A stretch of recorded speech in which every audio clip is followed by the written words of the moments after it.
Je vous invite tout d'abord à découvrir quelques images illustrant la richesse exceptionnelle de la biodiversité calédonienne.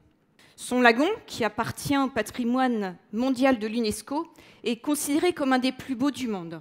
Le cagou, l'oiseau emblématique de Nouvelle-Calédonie, la mangrove et le cœur de veau sont l'objet de photographies qui circulent dans le monde entier.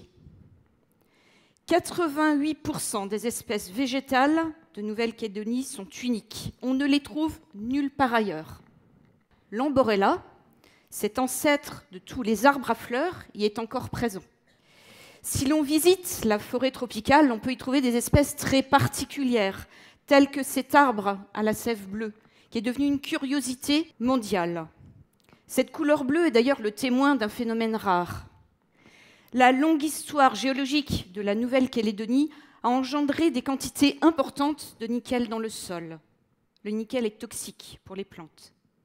Ainsi, cet arbre, pour survivre, a dû développer des stratégies d'adaptation.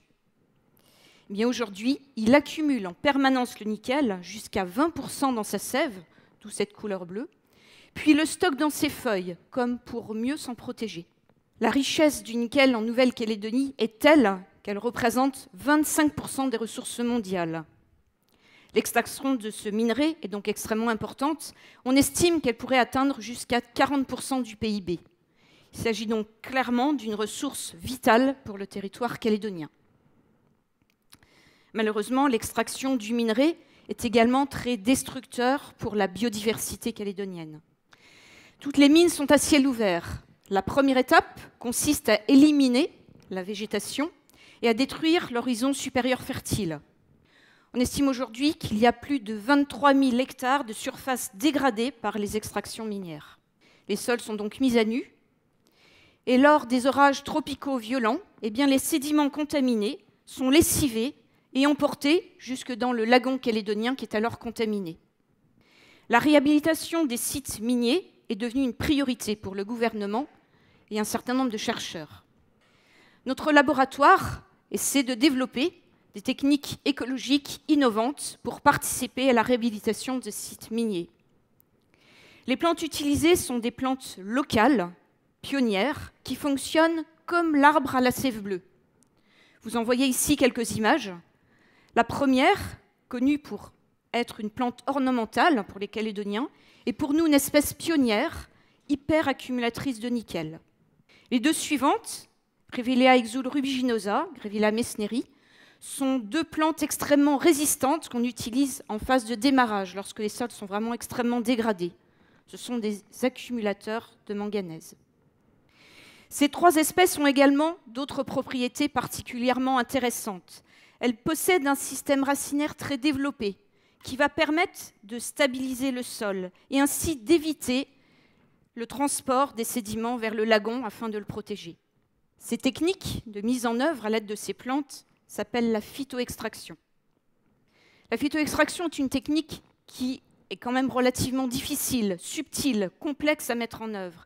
Et elle doit prendre en compte les contraintes locales. La première est l'altitude. La plupart des sites miniers sont à une altitude élevée, ce qui constitue un premier stress pour les espèces qu'on essaie de réimplanter. Le climat tropical est une autre difficulté. En Nouvelle-Calédonie, on a affaire à une alternance de périodes sèches, où il ne tombe pas une seule goutte d'eau, et de périodes très humides, qui est l'objet d'orages violents, voire de cyclones, qui emportent très facilement nos jeunes plants. Enfin, des contraintes particulières liées à la composition du sol ne sont pas simples à résoudre. Ce sol est riche en toute une série d'éléments métalliques toxiques pour les plantes, mais malheureusement dépourvus en nutriments essentiels, vitaux pour la croissance des espèces végétales. Malgré ces difficultés, et grâce au support logistique et financier des opérateurs miniers français, calédoniens, nous avons réussi à réhabiliter plus de 6 hectares avec cette technique nouvelle de phytoextraction. Ces procédés sont relativement longs à mettre en œuvre et il a été clairement démontré qu'il était nécessaire de trouver une valorisation économique aux espèces végétales que l'on utilisait en phytoextraction pour qu'elles soient tout simplement durables. Notre laboratoire a mis au point très récemment cette première et unique valorisation des espèces végétales, l'écocatalyse. Son principe est assez simple.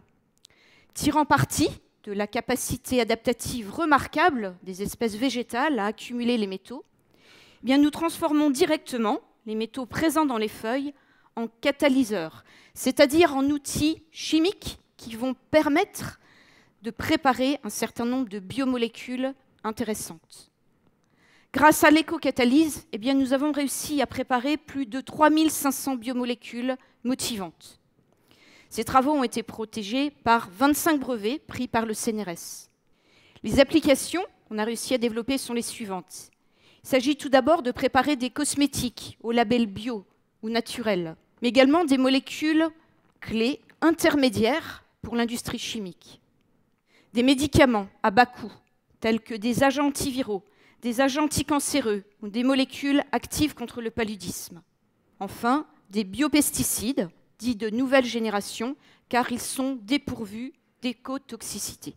L'éco-catalyse a été une véritable opportunité pour essayer de repenser la chimie, la reconcevoir avec une approche dite de chimie verte, c'est-à-dire une chimie qui va utiliser exclusivement des produits naturels, qui va savoir limiter la production de déchets, fléau majeur de la chimie actuelle, limiter les risques des procédés industriels, proposer des solutions, des substituts aux réactifs récemment interdits par la réglementation européenne de la chimie.